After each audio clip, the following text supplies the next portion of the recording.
Hello everyone, and thanks very much for inviting me to your conference. I feel quite honoured really, especially seeing as I don't have a background in counselling myself. Although many years ago as a teenager I was on the receiving end of various therapies, and counselling was one of them. The reason I guess I've been asked to speak is my work has been informed by counselling theory, and I hope is of interest to all of you. And I'm going to be talking about autism and a theory I came up with some years ago, which I entitled The Double Empathy Problem. And this is a book that came out last year, a bit of a plug there, which is a kind of collection of my work.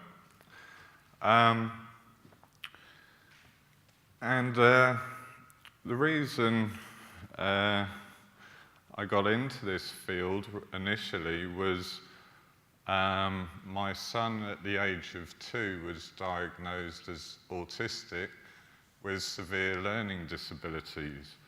He's now 15 years old and up here, which led me to look more in depth at the topic.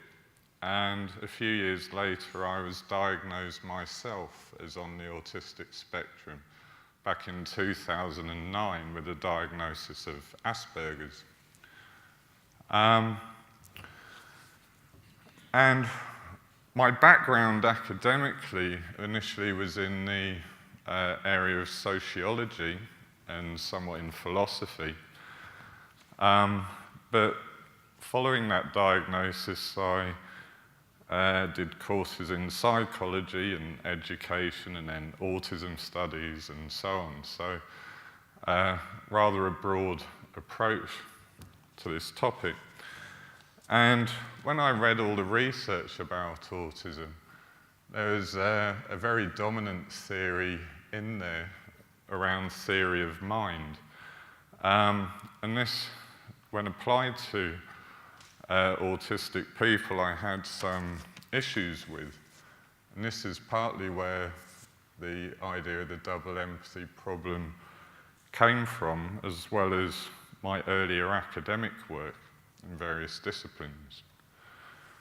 So I'll start with a quote from Plato, with a dialogue between Socrates and one of his students. Can you point out any compelling rhetorical reason why he should have put his arguments together in the order that he has? You do me too much honour if you suppose that I am capable of divining his motives so exactly. So a couple of thousand years ago, philosophers were talking about these issues and looking at the motives and intentions of other people. And according to this line, divining is a kind of, would be a godlike power to truly understand what it's like to be someone else, which is a bit different to some of the ideas around theory of mind, but I'll get to that point. So I'll be looking at the diagnostic criteria for autism and the idea of impaired social understanding, and exploring the double empathy problem in theory and research. But I'll also be talking about the use of personal construct theory, which is a theory I particularly like in relation to this work, and how this has been used as well. And one of the problems with looking at autism and social understanding has been a long-standing stereotype, if you like, which I call a machine-like metaphor, that autistic people are somehow like machines. And an example of that can be found back in the work of Hans Asperger. And this is not one of his finer moments. The autist is only himself and is not an active member of a greater organism which he is influenced by and which he influences constantly. It's kind of suggesting that autistic people are not really part of society, not being influenced by it, not inputting into it fully. As an autistic sociologist, I find this a bit odd. So, what's theory of mind about?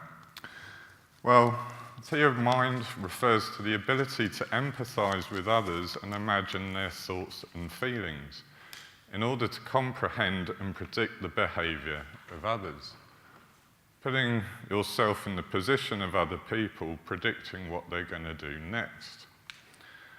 This originally comes back to research which was done using things like the Sally-Ann test, as it was called, and the work of people like Simon Baron-Cohen.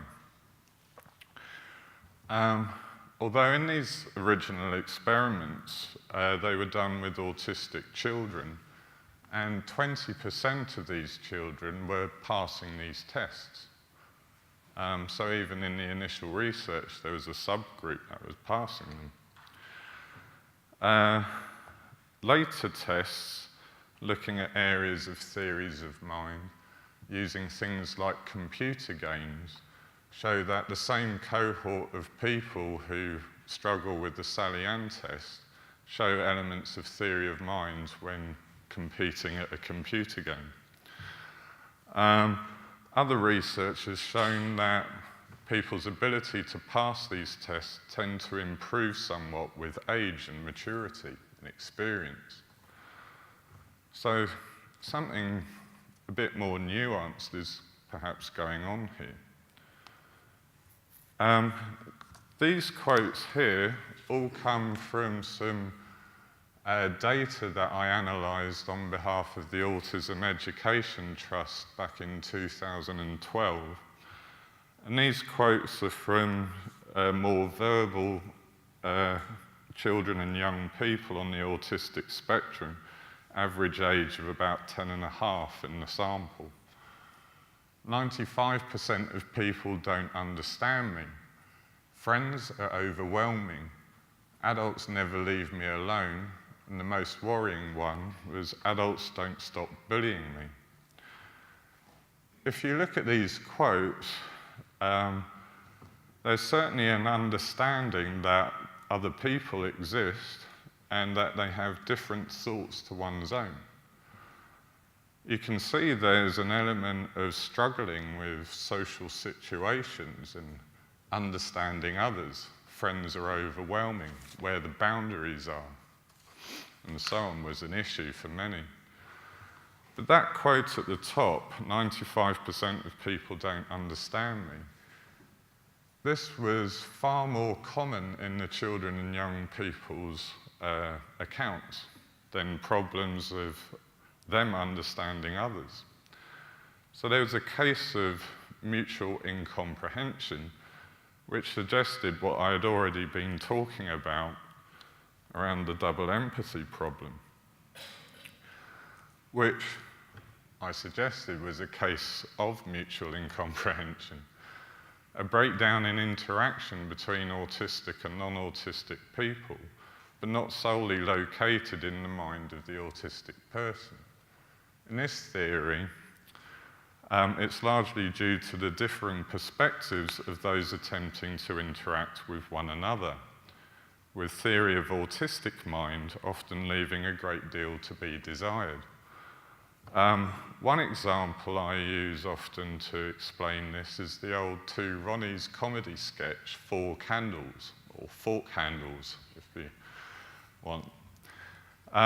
If you haven't seen this, do look it up on the internet. It's a kind of classic British comedy. But basically, you have one character reading out their shopping list in a hardware store in a very deadpan way, and then the shopkeeper going around getting items, and they're always the wrong item and not what he's looking for. And he even climbs up a stepladder, gets something off the shelf walks back down, puts it on the table with the customer just watching him, and then he asks for another item which would have been just next to it.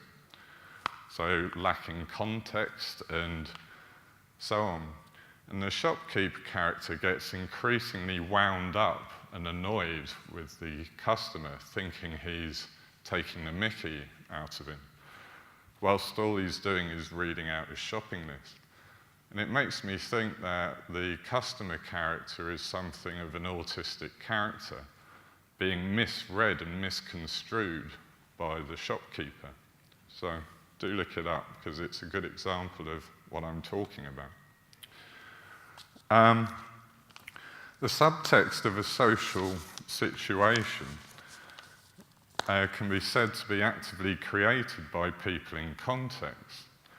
With the theory of mind concept, was utilised in psychological models of interaction. It refers to the ability an individual has to assume understandings of the mental states and motives of other people. But when such empathy is applied towards an autistic person, it can often be wildly inaccurate in its measure. So, in the instance of the 4 candles, by putting himself in the shoes of the customer, if I was acting the way he was doing, then I would be taking the mickey. So, by empathizing, he was getting it wrong.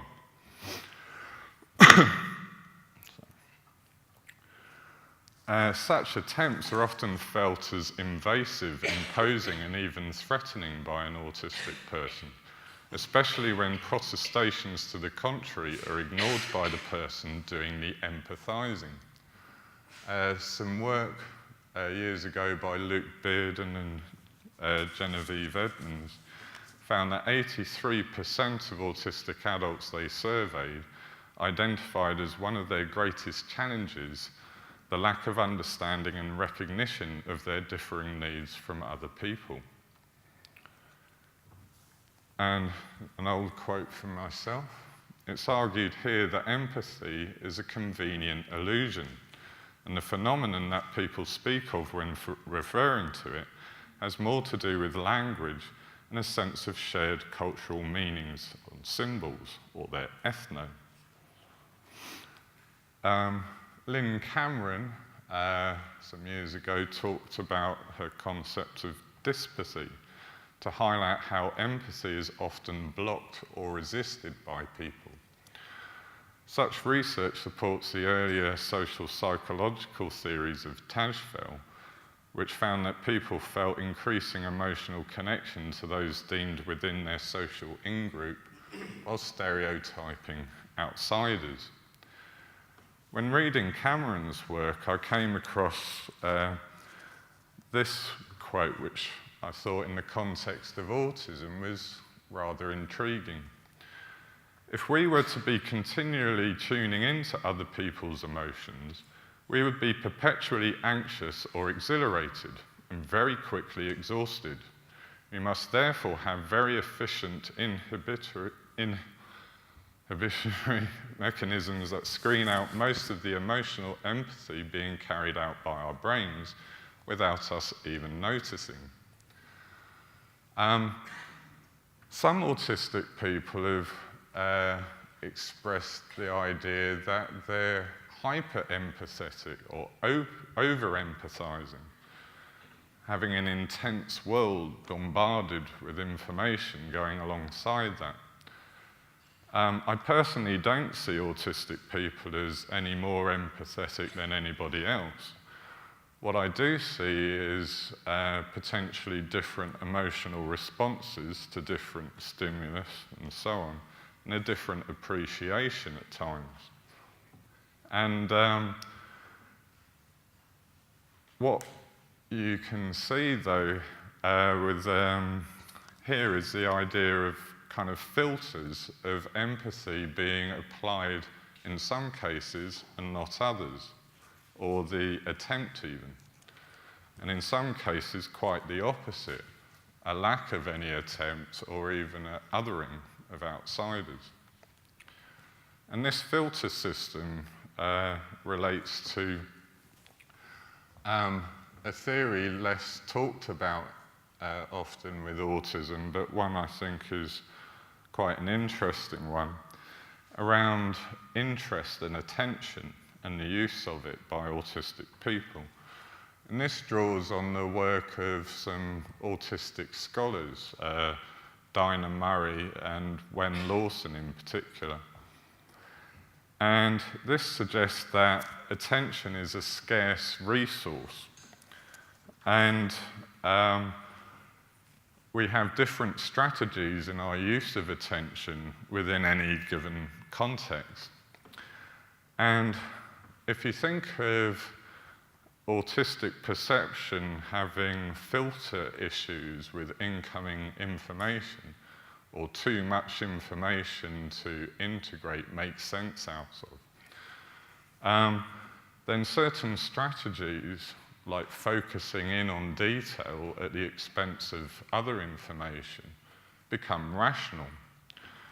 And the monotropic attention focus that Dinah Murray talked about is a kind of spotlight of attention that autistic people often use. And this kind of explains more the repetitive behavior and passionate interests that are often found, better than some other theories do. It also relates to the positive psychology concept of flow states, the way they are described as being totally absorbed in an activity to the expense of all else. So you lose track of time, you lose sense of self, you're so absorbed in an activity. Now, anyone here who's ever worked with an autistic person and has tried to interrupt them when they're in flow or absorbed in an activity could probably tell you what kind of response you might get. One of my passionate interests, as an example, is table tennis. And I get any example to talk about table tennis I tend to use. And I've been playing it since I was about 8 years old. And as you can see, I can carry on talking to you whilst bouncing this ball on about spinning the ball, changing the spin, keeping control, and all of that sort of thing. If I was in the middle of a tournament playing a higher level player and I was trying to talk or someone talking to me, I would either not notice them or I would probably react quite aggressively to tell them to shut the hell up. Because I would need all my attention, all my focus to be on what I was doing.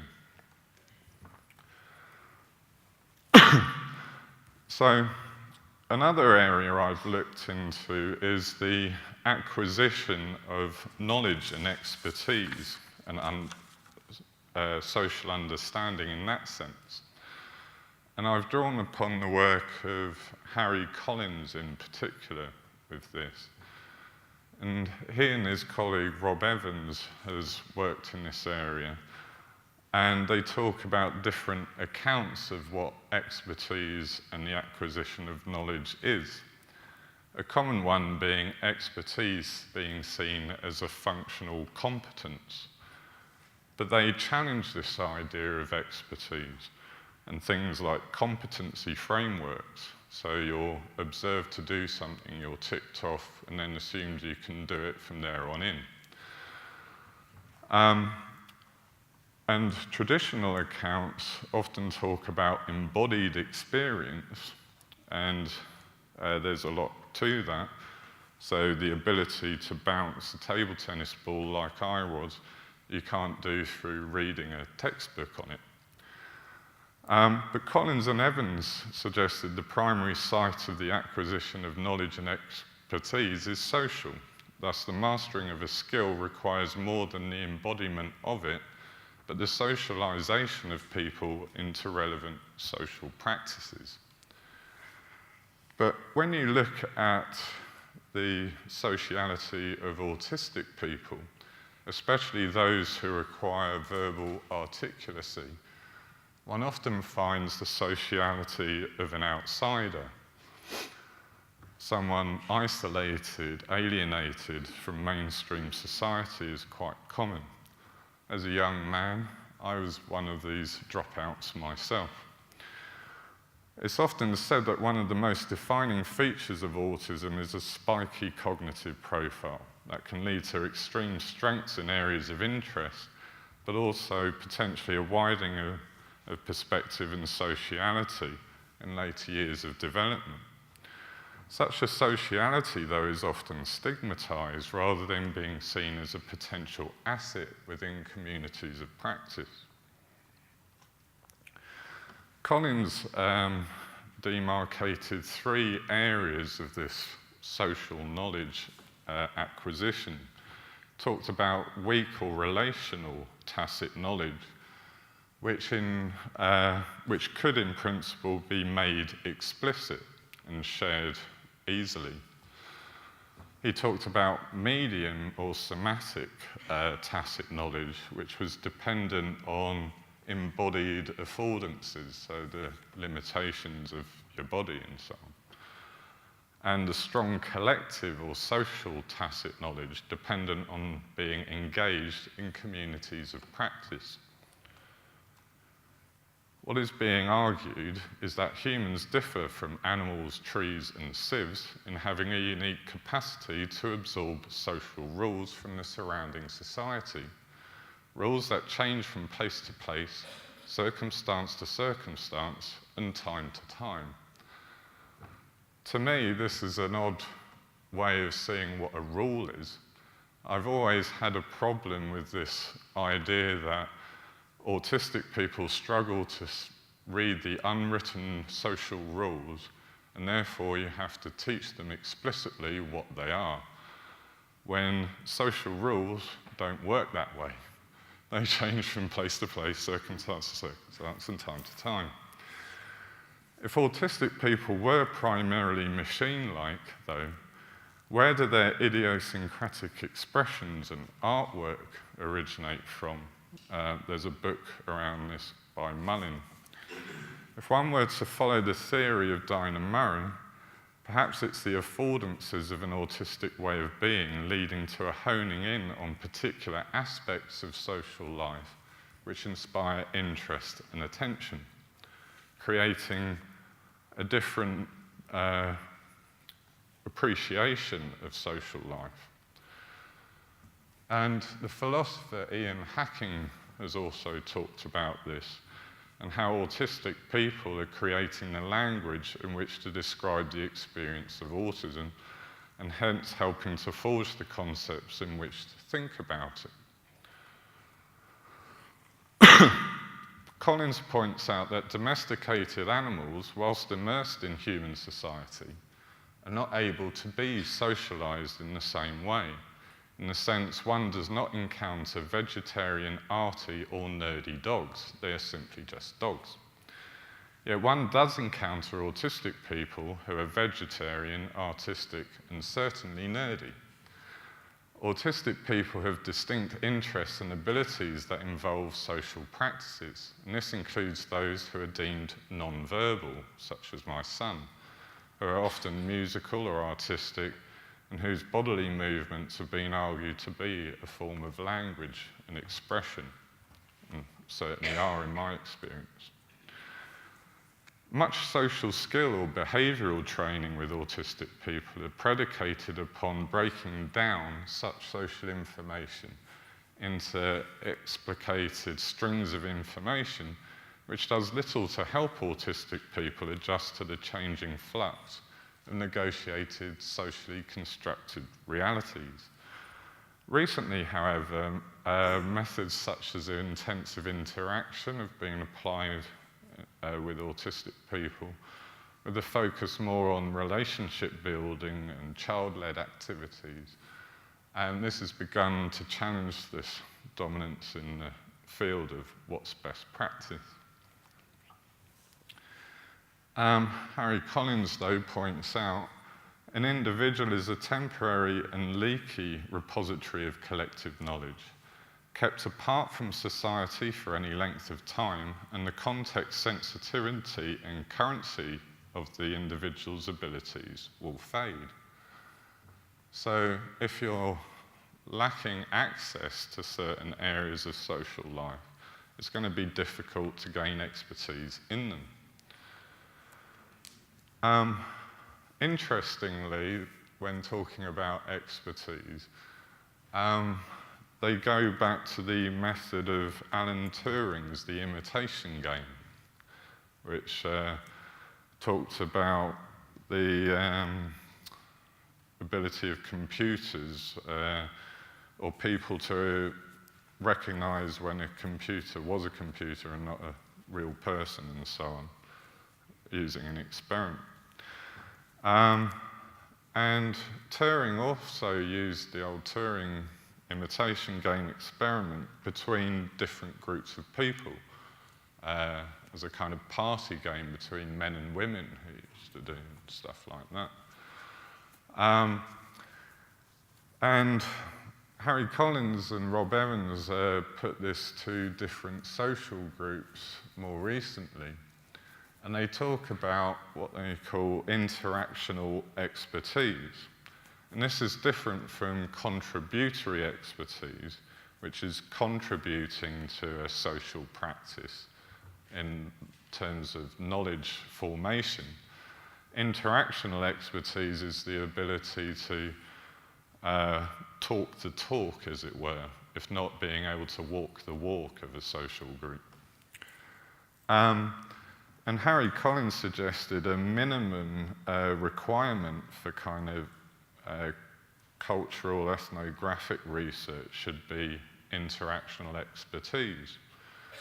But how much interactional expertise is possible between autistic and non-autistic perceptions, particularly with less verbal autistic people, is a question that's open.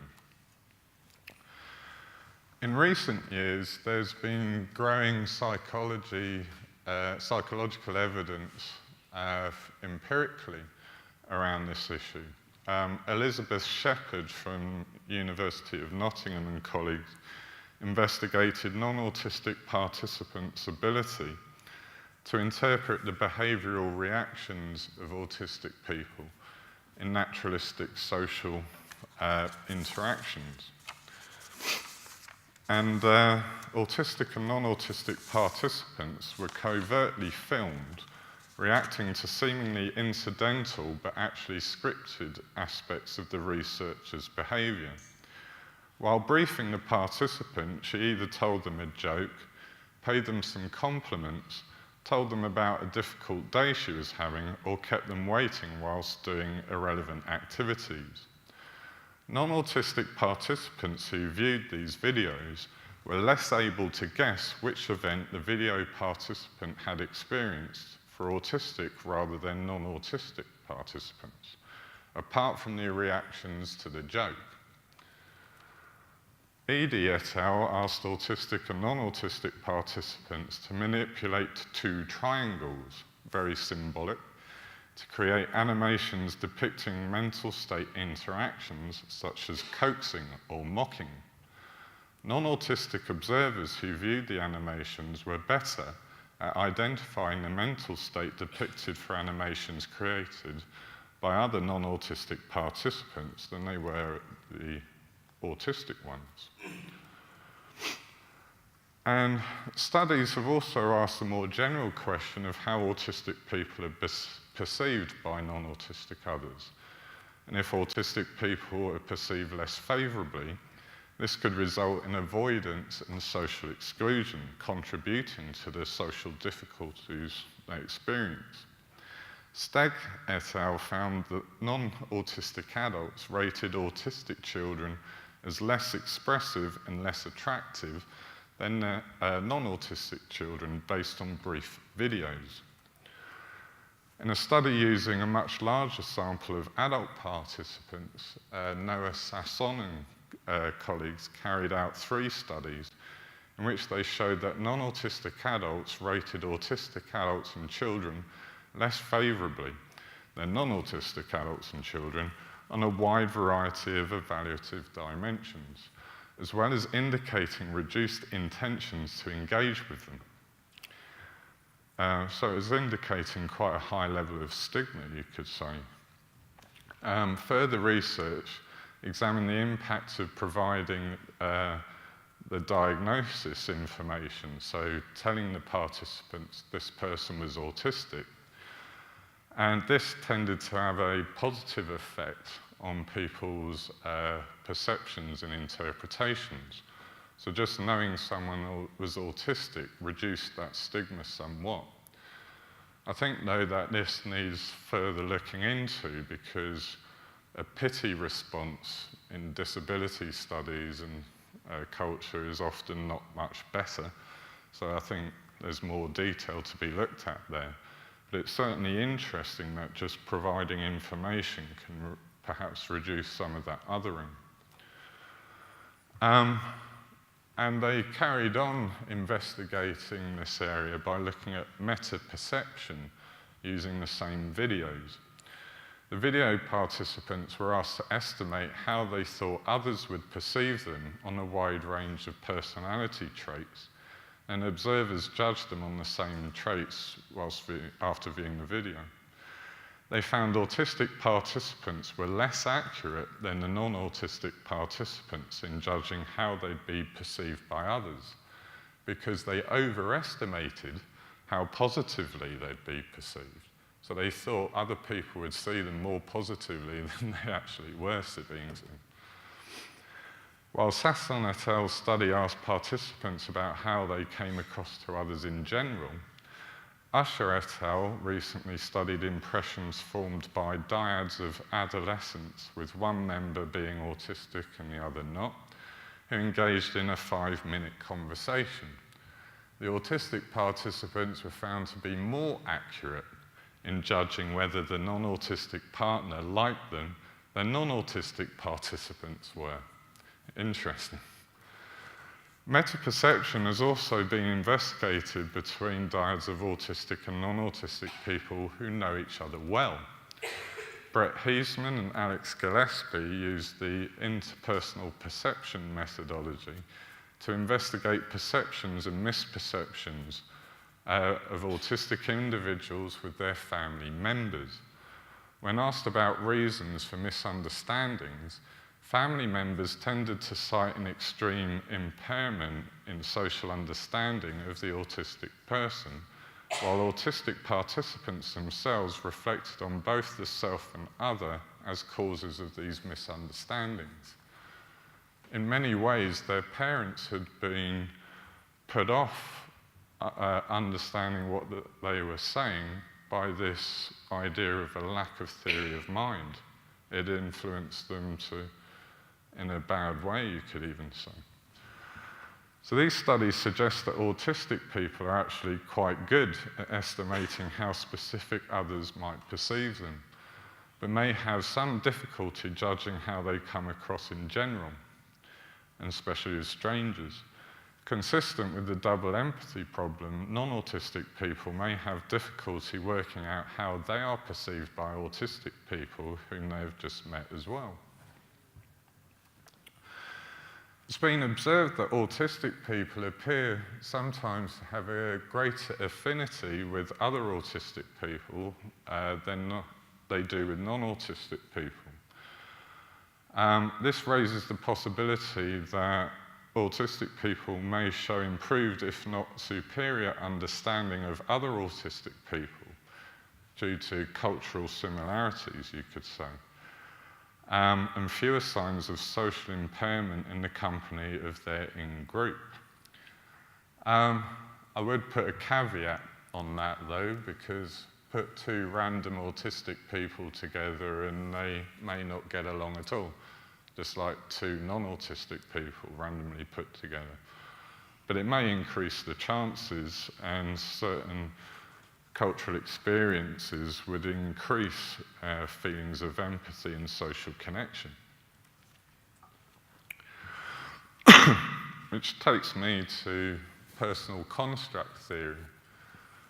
Because in George Kelly's theory, people are viewed as active agents that construe events that happen to them, rather than being simply shaped by external events. At the time of writing, the dominant fields were kind of the psychoanalytic view of the unconscious mind on the one hand, and a behaviourist view of being shaped by the environment and conditioned on the other. And Kelly was interested in the subjective construing and meaning making of what he called the jackass in the middle, because he was American. Kelly described people as like scientists, each with their own theory about the world and about themselves. Indeed, an individual's sense of self was conceived as a working theory. Some critics of Kelly have said this is somewhat mechanistic, but if you think of a jackass, these scientists are perhaps not the most accurate in their methods and building their theories. But also, Heather Moran, who's used this method with autistic children, has suggested that Kelly's PCT's theory might be more appropriate with autistic people, although this brings back the whole machine-like metaphor thing. Somehow autistic people are more logic-based than emotion, all of that. Anyway, PCT focuses upon the individual's theory about his or herself and how they perceive others, revealing their own personal system of constructions, with each person uniquely creating reality for themselves, building shifting landscapes of meaning in the process. And suggests that individuals create systems of understandings and constructions about the world based on their own idiosyncratic personal experiences, although these are socially situated in culture and history. PCT is primarily concerned with appreciating the diversity of worldviews the individual has, emphasising lived experience and personal and intentional meanings at the root of action and agency. The PCT adopted by Philippa Salmon recognises the relativistic nature of human knowledge, the multiple realities and positionalities that this creates, and the subsequent provisional nature of knowledge and attitudes. There's some good examples of the use of PCT in the field of autism, yet most of this has been in research related to children. There's the work of Heather Moran, and there was a good study a while ago by Williams and Hanker in a journal, Good Autism Practice, where a group of children would do things like building a model of their ideal school. Some other work I've seen had a group of children creating a picture of their ideal teacher. It was a class of autistic children, and they ended up with a teacher who was both genders, interestingly. Many years ago, I worked on a series of projects with my mother and other colleagues that utilised personal construct theory. And this was actually before I was diagnosed and before my son was diagnosed or even born. And I also drew upon the work of Harold Garfinkel and Jacques Derrida in terms of breaches to personal constructions. What happens when these constructions are troubled or re-evaluated, reconstructed narratives, and the continuity, discontinuity over time. And I now refer to these methods as similar to autoethnography, but a less coherent picture, so I call it autethnography, to call it something a bit different. One of these things me and my mother did was subverting the traditional functional family album. if you think of the family albums of photographs or Facebook pages and so on, tends to be very positive pictures of oneself and one's family. You may see in a family album, once there's been a relationship breakdown and a new relationship comes in, that lots of old photographs are suddenly removed and some new ones are put in its place. And this is all to provide a kind of reputation management type effect. What my mother and I did was going back over old photographs, looking at through my upbringing. And my mother was quite good at collecting photographs that weren't necessarily showing this picture-perfect image. So we just picked out ones which were meaningful to us in various ways. And then both of us wrote passages of how we felt at the time to these pictures in our own time, and then shared them with each other as a dialogue and so on. And this was focusing on the traumatizing effects of a road traffic accident that we were both in when I was 11 years old. And my mother was severely disabled through the injuries, and I had what could be described as PTSD type symptoms now, although it was poorly recognized at the time by the various people I went to see, all my underlying autistic ways and how they intersected.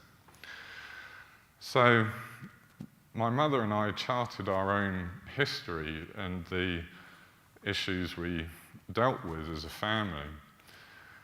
And I conceived trauma as a kind of breach which does not heal. If you think of Garfinkel's breaching experiments and where social norms are disrupted to see how people react to them and so on, trauma's like a permanent breach, a permanent discontinuity with a previous sense of self or way of construing oneself. And so you have to kind of start again. A colleague of ours who was doing a project at the time wasn't autistic, but had a severe head injury back in the 1980s, leading to working in long-term memory difficulties. And in his dissertation, he looked at perceptions of being and spirituality and personal meanings, what made someone's life what it was. And he made this really lovely book which had on one page a black and white portrait photograph, and then a translucent sheet with personal narratives about their sense of being, and you turn that over and see a photograph of how they liked to be depicted. And it was quite a simple but very powerful book. And so there's various ways of using photographs as a medium, especially with less verbal autistic people, photo taking and reporting, photo sourcing even, or building montage and collage type work.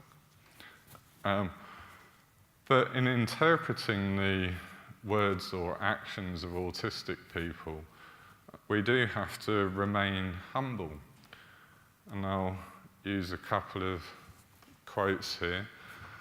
The first is from a French guy who worked and lived with autistic people for many years in quite a radical way. A guy called Fernand Deligny, might want to look him up. To communicate, I understand well, or rather the word as I understand it is doubled.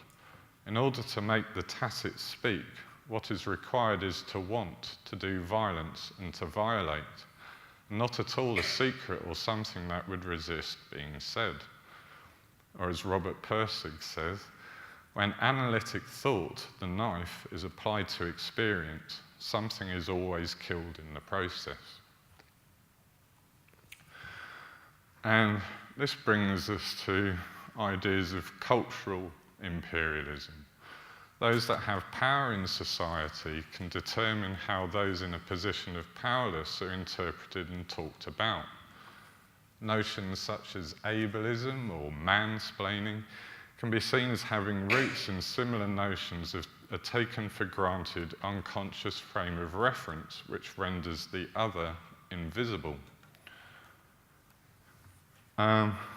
So a couple of years ago I rejigged that to talk about how this can be done by psych professionals.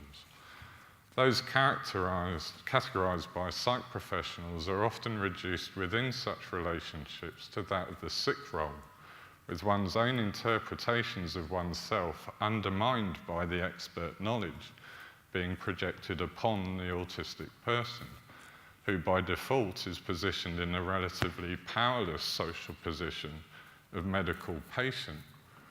Not only that, but one who has a deficit in their own social understanding, sense of self and other, and so on.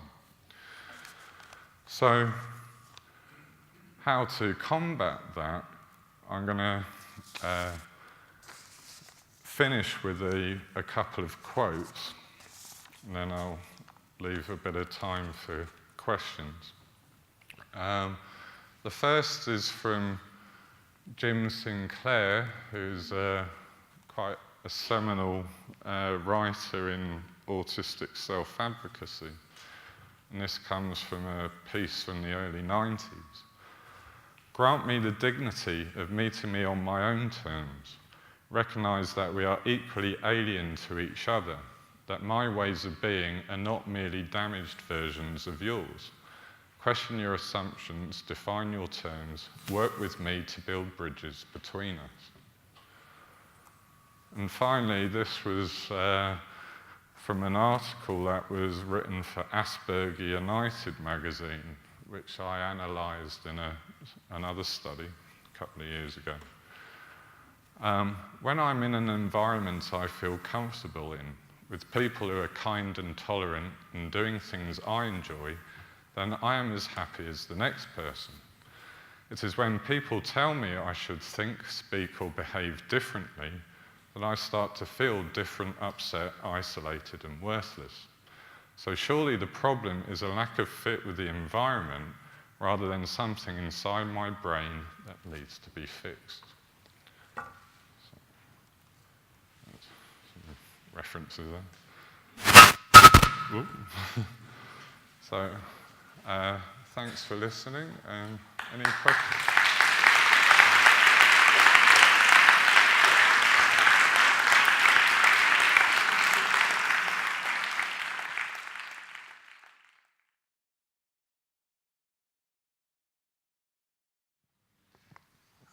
I was impressed by your talk.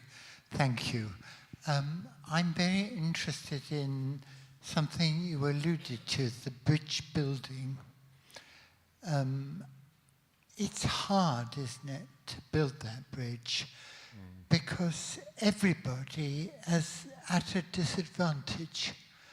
Everybody is afraid and nervous to cross that bridge or to even make the mistakes involved in human communication.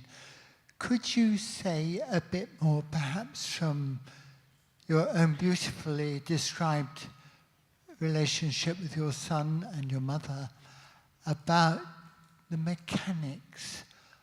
I'm not interested in PCT and all that stuff.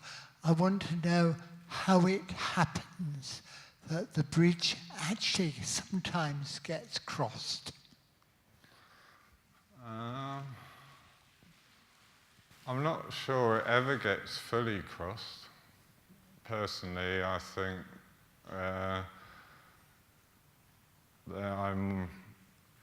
my own perceptions are somewhat stuck in my own head, is my philosophy. And we can try and communicate that and build understanding, but it's never going to be perfect. So I always say humility, and a big problem is assumptions about others' intents and motives. And I see people doing it all the time, especially on social media. And people not giving space to hear what the other person's saying, or misconstruing. And misconstruing other people in interactions just seems to be such an everyday occurrence, and it really upsets people. And with autistic people, it can lead to quite extreme responses. I'm never talking to that person ever again. They're dangerous. I can't avoid, kind of thing. Or you could get someone attaching to someone as their safety net, which can be dangerous if that relationship goes wrong. An old friend of mine actually ended their own life when their counsellor moved job and a new one came in. So, as an example. So you build that trust, that rapport, but if that's all you have and it goes away, then it's rather problematic. So I'm not sure. When I was growing up, my mum would say she'd never had the key to unlock me. She'd use comments like that. Whilst she always knew what my brother was thinking, and they were quite similar, she could never figure that out with me. And so it takes a lot of time and effort and love, in a sense. I remember I had a bit of a mental breakdown when I first moved away from home when I was 18 years old. My mother came up to visit, and one of her friends just said to sit on her hands and not make any comments and listen. She says it was the best advice anyone had ever given her, because for once she was just let me talk. So experiencing things together, things like that family album we did where we told our own stories and then shared them and compared, you're respecting that other person's experience and voice as what it is. And I think that's what, in a sense, counselling as an area of psychology does quite a lot better than some other areas of psychology, I would suggest. So I would think you're already, people in this room are on the right kind of path, I would say, from my perspective anyway. With my son, I think it's spending that time with him in his world. I think I'm a bit privileged in some ways because I naturally seem to get him just better than other people do, partly by being his dad, but his mum doesn't say that as much as I do and has to really work at it. But just that humility in working with them. There's a practitioner called Phoebe Caldwell, who I like a lot. She has videos online and things. And it's that kind of intensive interaction type stuff, but she's very good at it.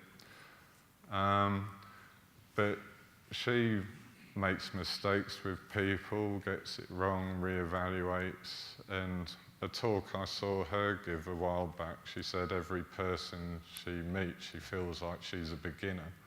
And she's been doing this for 30 years, so it's kind of,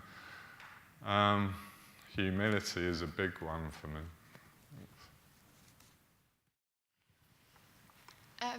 I can totally resonate with that, giving people time and space, and we are already doing that in our training and our practice.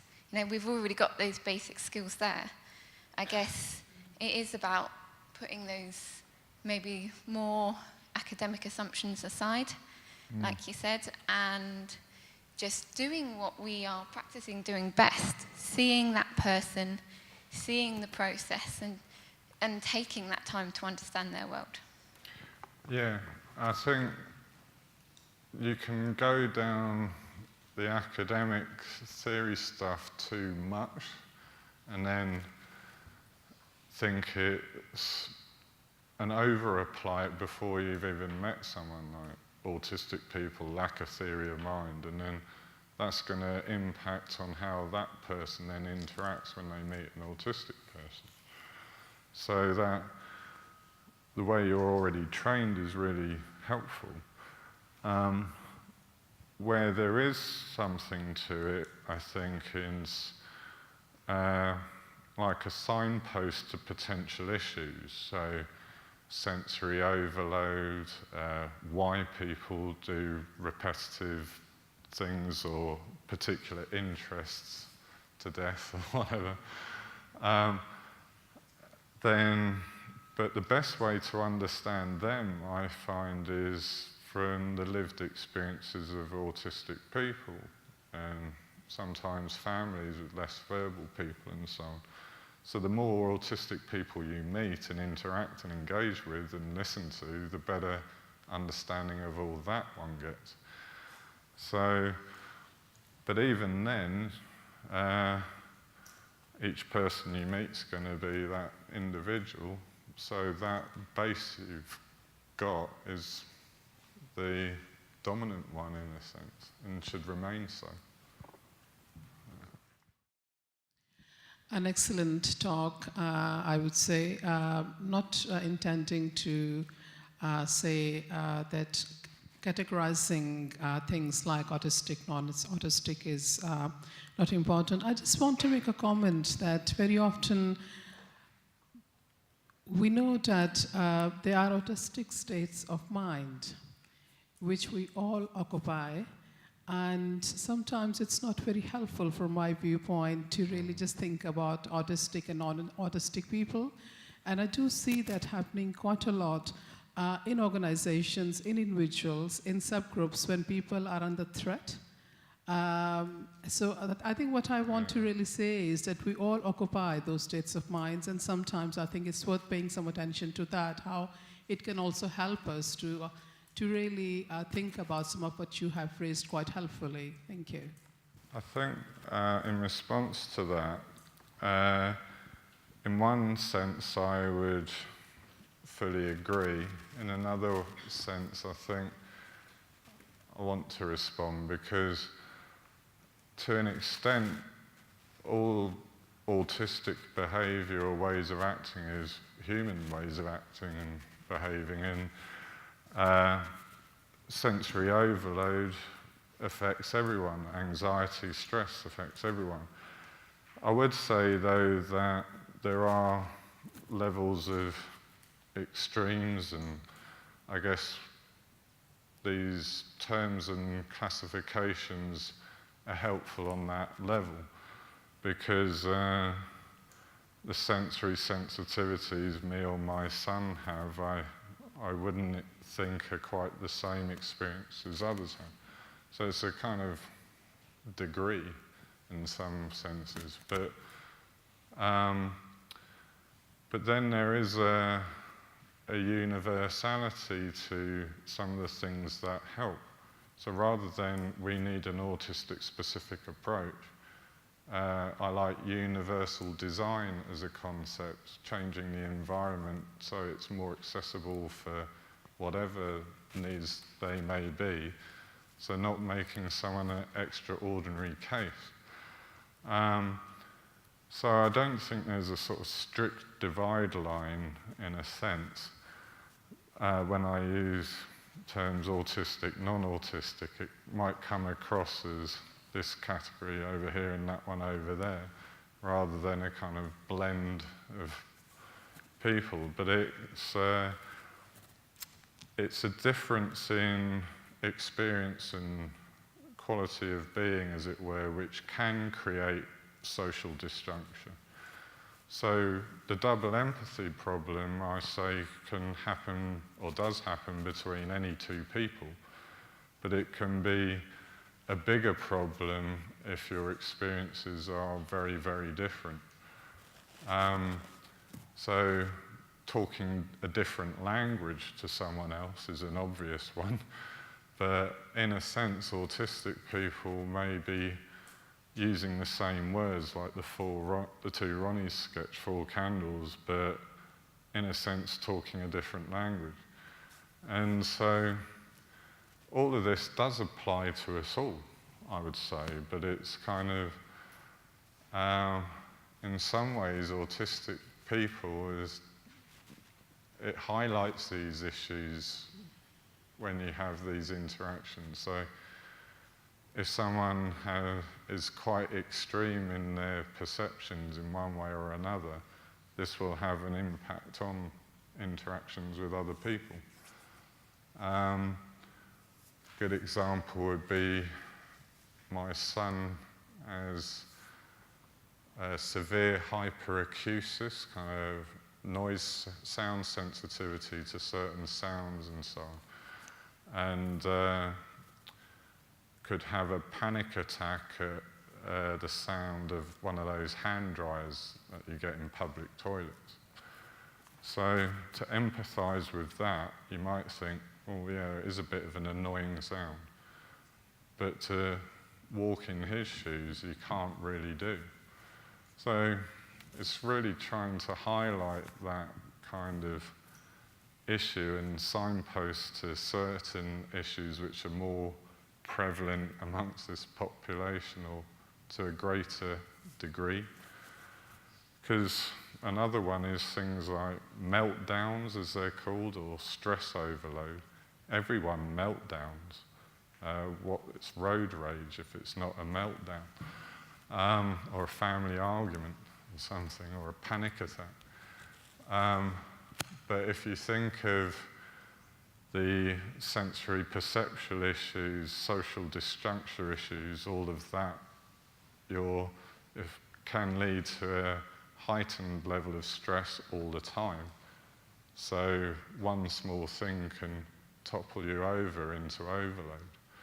So autistic people, in a sense, are no more likely to have stress overload than anyone else if their needs are catered for.